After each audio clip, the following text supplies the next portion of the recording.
عثمان قلينله. Thank you. مدحوينها جمهورية الفدرالية الصومالية مدن حسن شيخ محمود رئيس الوزراء كحجيك جمهورية الفدرالية الصومالية أهنا وزير كهرباء الدبدة مرو فوسي حاجي آدم وزير كورفافنتا جمهورية الفدرالية الصومالية مدن عبد الله علموغي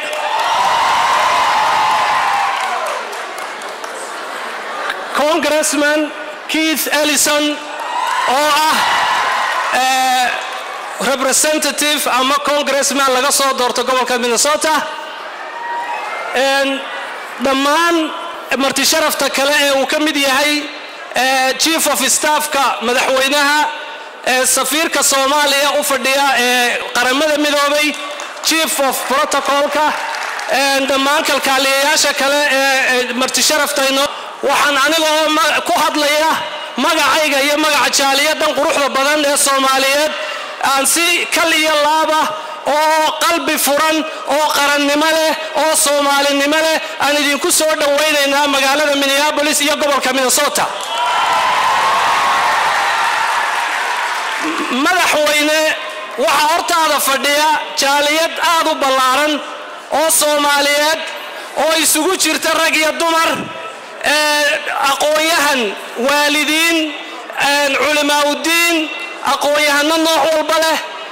dadkaas oo u soo ururay inay ku dhageystaan inay aad iyo aad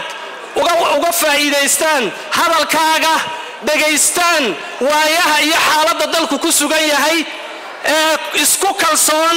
oo jecel inay ka qayb qaataan dib u dhiska dalkooda madaxweyne jaaliyadaasi soo dhawaynteeda ku soo dhawow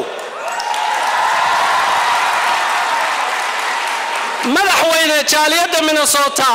waa jaaliyad tirada kaliya ma ahee ku sifowday tayo ku sifowday weey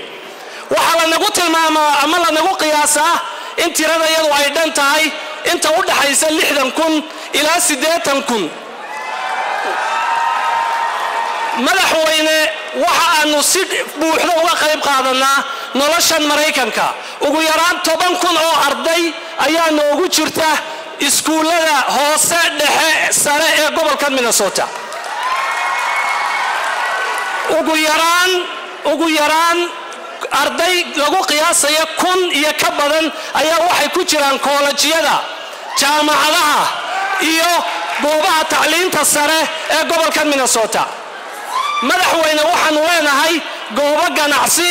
oo caan ka ah gobolka Minnesota oo bulshaweynta reer Minnesota ay si joogta uga adeegato muujiyayna kartida iyo waxqabsiga ummadda Soomaaliyeed iyo jaaliyadda Soomaaliyeed ee Minnesota madaxweyne waxa aanu si buuxda uga qayb qaadanaa dib u dhiska dalka aqoonyahan Soomaaliyeed iyo dadkii xirfadiyaqaanka ahaa si toos ah ay wadanka Soomaaliya ugu xidhan yihiin waxay ka qayb qaateen daryeelka caafimaadka oo markii tabaalo ama dhibaato ama abaaro ama ay soo dhibaato ka dhacdo wadanka dhaqaatiir baan aan u diraa oo dhaqaatiir Minnesota oo jaaliyadan ka tirsan ayaa dadka Soomaaliyeed daaweeya hay'adaha samafalka dalka gudihiisa ka jira Soomaaliya in badan qayb weyn bay ku leeyihiin dad Minnesota ka tagay oo si aad ugu heelan diyaar ugu ah inay dadka Soomaaliyeed tabaalaysan ay caawiyaan madaxweyne waxa naga mid ah wasiirka warfaafinta oo tusaale isna u ah waxqabsiga iyo waxqabadka jaaliyadda Minnesota iyo sida ay u rabto inay wadankooda contribution iyo waxqabad iyo dib u dhis u yeeshaan madaxweyne waxaan aad iyo aad kuugu hambalyeynaa booqashadaadani inay ku guuleysatay in dib loo soo celiyo xiriirkii diblomaasiyadeed ee ka dhaxeeyay dalkan Mareykanka iyo dawladda Soomaaliyeed madaxweyne taasi waa guul diblomaasiyadeed laakiin jaaliyadda ayadan macno gaar ay ugu fadhidaa waraaqaha aqoonsiga Soomaaliyeed sida baasaboorada ID-yada waraaqaha dhalashooyinka waxa ay dhibaato ka haysatay jaaliyadan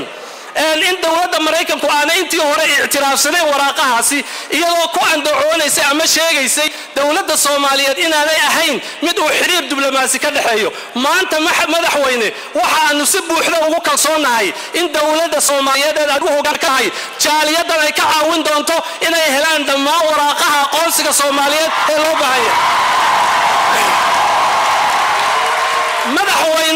madaxweyne gabagabadii labo dhinac ayaga haddaan jaaliyadayada eegno annagoo si gaara u ah jaaliyad diyaar ah oo lacagta aan diro bishii ee jaaliyadani ay dirto ee qoysaska Soomaaliyeed iyo dhaqaalaha Soomaaliyeed lagu kaabayo malaayiin dollar ay kor u dhaaftay hadda waxaanu diyaar u nahay in laba umurood baanu ka caawino shacabka Soomaaliyeed iyo dalka Soomaaliyeed adigu madaxweyne aad noo hogaaminayso